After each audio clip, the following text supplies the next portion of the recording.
Hello friends, simply উর্মিতে আপনাদের সকলকে স্বাগত রইল। আশা করি আপনারা সকলেই খুব ভালো আছেন। আজ আমি একটা স্ন্যাক্স রেসিপি নিয়ে হাজির হয়েছি। কিসের এটা বুঝতে পারছেন কি? চলুন বলেই দিই। এটি হচ্ছে মিষ্টি কুমড়োর ফিঙ্গার বা পকোড়া। তো মিষ্টি কুমড়ো আমার ফ্রিজে রাখা ছিল এক টুকরো। এটা আমি ছিলে পরিষ্কার করে নিয়েছি, ভালো করে ধুয়েও নিয়েছি। এবার এটাকে আমি গ্রেট করে নেব। একটা গ্রেটার নিয়েছি, সব থেকে বড় যে ছিদ্র ওটা দিয়েই করব, ছোটটা দিয়ে করব না। এটা দিয়ে কুমড়োটা আগে গ্রেট করে নিই। জানি না এভাবে আপনারা খেয়েছেন কিনা, যদি না খেয়ে থাকেন অবশ্যই একবার এটি বানিয়ে খেয়ে দেখুন, অসম্ভব লোভনীয়। ডাল ভাতের সাথেও খেতে পারেন, আর শুধু মুখেও তো দারুণ লাগবে। এই দেখুন পুরো গ্রেট করা হয়ে গেছে। এবার এতে আমি কিছু অ্যাড করব। 3 থেকে 4টে কাঁচা লঙ্কা কুচিয়ে নিয়ে সেটা দিয়ে দিলাম। 1 চামচ আদা বাটা দিয়ে দিলাম, আর 1 বাটি ধনেপাতা কুচি। যদি আপনাদের কাছে ধনেপাতা না থাকে, হাতের কাছে কারি পাতা থাকে, সেটাও দিতে পারেন। আর যদি নাও থাকে কোনো অসুবিধা নেই। আর 1/2 টিস্পুন পরিমাণে কালো জিরে দিয়ে দিলাম, তাহলে এর ফ্লেভারটা দারুণ আসবে। আর 1 টিস্পুন দিয়ে দিলাম জিরে গুঁড়ো। আর এটা দিচ্ছি আমি চাট মশলা, এটা 1 টেবিল স্পুন, বড় চামচের 1 চামচ দিয়ে দিলাম।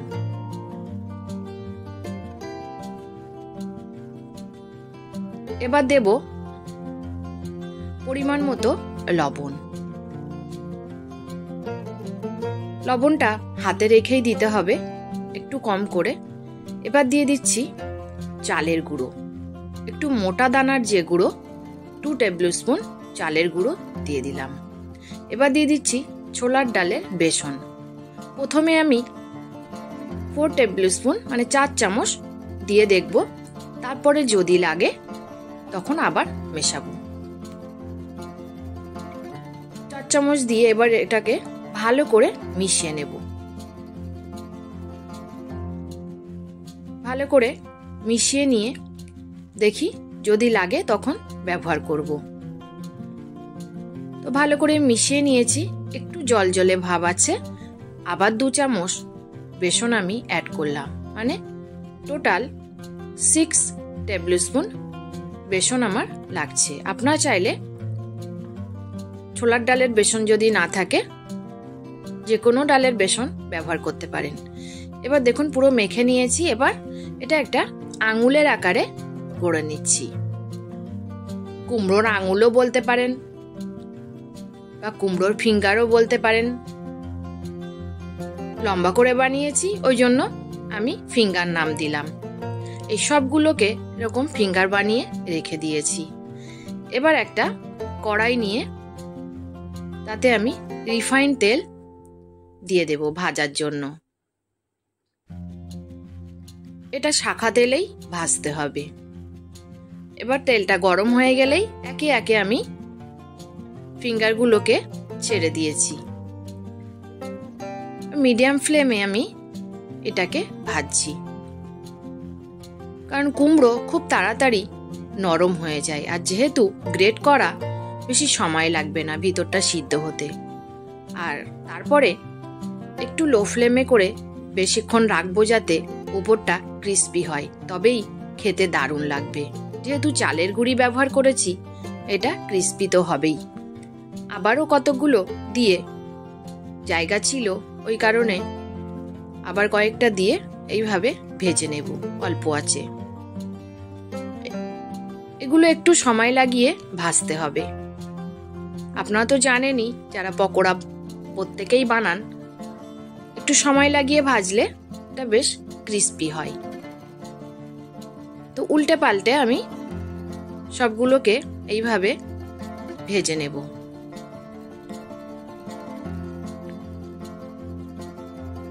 ভাজা প্রায় হয়ে গেছে। এবার আমি তুলে নিচ্ছি।